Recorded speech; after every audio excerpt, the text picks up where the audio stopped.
Hey, fellow frag heads, fellow fragrance lovers, and fragrance enthusiasts, welcome back. It's Benjamin here at the Centaur Fragrance Channel, showcasing a whole new beautiful fragrance for you guys. Today, it's Velvet Peach from the house of Fragrenza. Now, let's talk about the notes in this fragrance. Very interesting stuff. I believe there's some red pepper, ylang ylang, and patchouli, and those are some very interesting big players in this fragrance and some tuberose, if I remember right. So if you're not familiar with any of these notes, ylang ylang is a yellow floral note that's kind of aldehydic, meaning it has a sparkle. It might come off as almost boozy in a way, sparkling, can come off perhaps as chemical-like if you're not familiar with the note. But ylang ylang also has a certain richness about it, almost like a waxiness that often comes with it. I'll get a tiny bit of that with this fragrance. Not a lot of it, but some of that.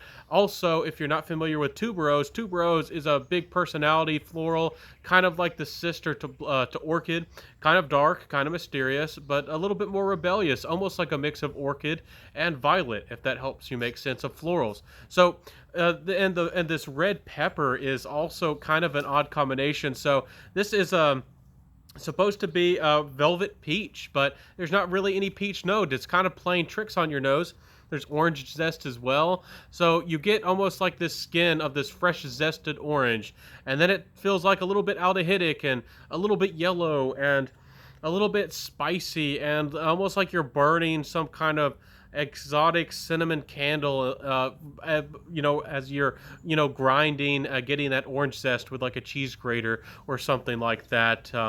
Or cooking maybe some orange marmalade and you're right beside maybe some exotic flowers. This is a very interesting fragrance. I don't know of a lot that's like it. The patchouli is a little bit in the background. It's not a giant player, but it certainly is a supporting note.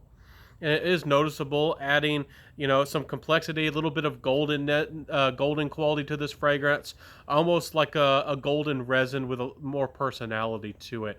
So very fascinating. I believe there's supposed to be some tonka adding this sweetness to this fragrance, but not really becoming creamy. I'd be interested to see why the perfumer didn't choose vanilla to round out the fragrance and add some additional smoothness. Tonkas don't usually add smoothness per se. They usually, to my nose, add a little bit of depth and sometimes a little bit of darkness, depending on the tonka. And that's what I get here as well. This fragrance becomes a little bit more dark and a little bit more mysterious as it dries down. And again, this is a very different fragrance from what I had imagined Velvet Peach to be. I actually thought this was going to be a clone of the new Velvet Peach. Or whatever it's called from Tom Ford. I think it goes essentially by a very similar name. This is different though, and I do think that this fragrance, it kind of smells similar, but it's not the same. It's not intended to be a clone. So I don't know what to say regarding that. They directly told me it's not a clone, and they're not attempting for it to be a clone. It's meant to be its own fragrance. Perhaps the idea was inspired by it, but it's not supposed to be related at all to, the new Tom Ford release. Anyways, I do have to say that this fragrance perhaps is unisex, but I don't tend to like ylang ylang personally. It's not a bad fragrance. I'm just telling y'all my personal preferences. I do like tuberose, but it has to be a little bit of a background player, and it has to have a lot of supporting notes that I like to be pulled off well. And this fragrance is pretty well done. If you haven't checked out this house, Fragrenza gives you good longevity for a good price. We'll talk about that price and all those details here soon. But overall, I find that this fragrance, I would say this is more for ladies. Now, it is unisex again. It has a lot of personality. It's a little bit more dry. It's a little bit more spicy. It is a fragrance that maybe a guy can pull off, but certainly I am not that kind of guy. I find that this is a lady who likes to wear maybe a dress that looks like tiger lilies, or maybe a type of lady who knows karate very well. I could imagine maybe those types of ladies who would like this fragrance. That's just what immediately comes to mind. But fine creation. Again, it does smell a little bit dry. It does smell a little bit airy, and almost a little bit dryer sheet-like to my nose. And I actually searched the notes, and I was actually bewildered that there was no violet mentioned. To my nose, I get a distinct violet-like quality out of this fragrance. I'm not exactly sure what that's coming from. Perhaps it's the qualities of the ylang ylang with some drier notes mixing with this fragrance, tricking my nose to think I'm smelling something familiar, or something similar to violet. Anyways, interesting fragrance. Not my style. It's a little bit aggressive smelling. It's a little bit of a bad boss type of personality type of fragrance.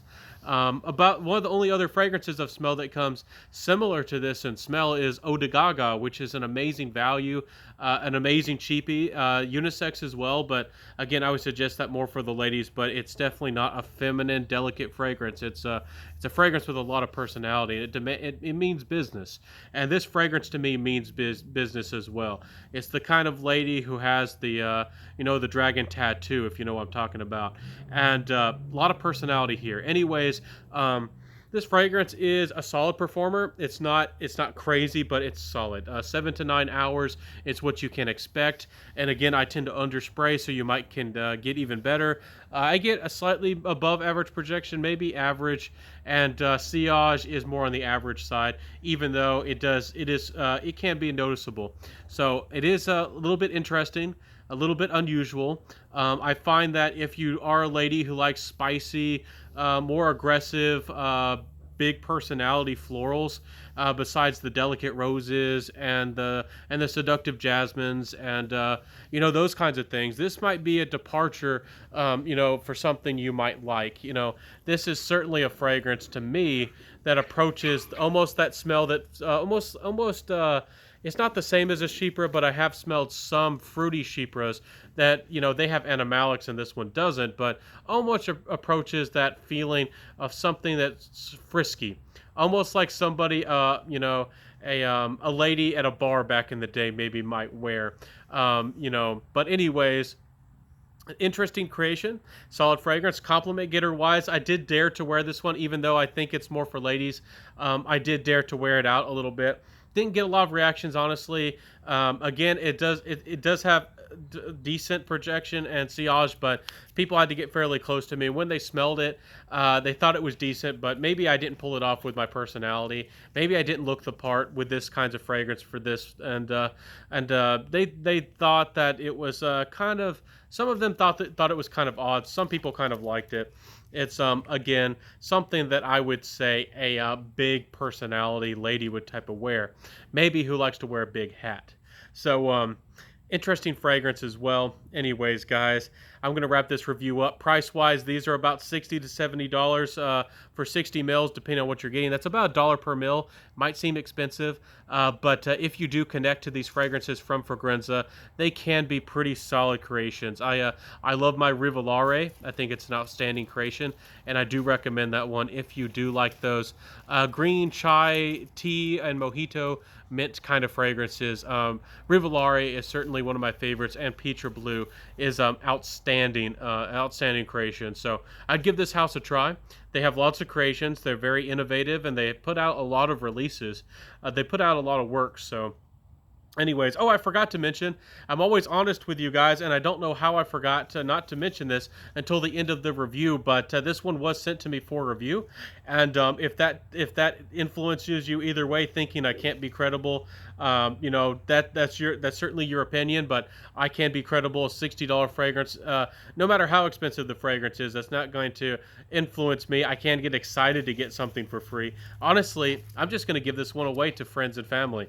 I know a lady who already wants this fragrance in my life, and I'm not going to wear this stuff, but I do respect it for what it is, guys. So I did put that out there. Almost forgot to, so please forgive me for mentioning that disclaimer at the end of the video. So anyways, everybody, wear what you love, rock what you got. I hope that you enjoyed my review today. Let me know in the comment section below, are there any fragrances that are odd, different, big personality style fragrance wise that you like? Let me know in the comment section below. Maybe I can get my nose on some different styles of fragrances. I don't think a lot of people encounter styles and a fragrance that smells like this every day. I do think it's kind of unique for what it is. So I'll leave it at that. Have a beautiful day, everybody. Wear what you love, rock what you got, and I'll see y'all next time. Have a beautiful day, and wear what you love. I'll see you next time. Peace out, and bye.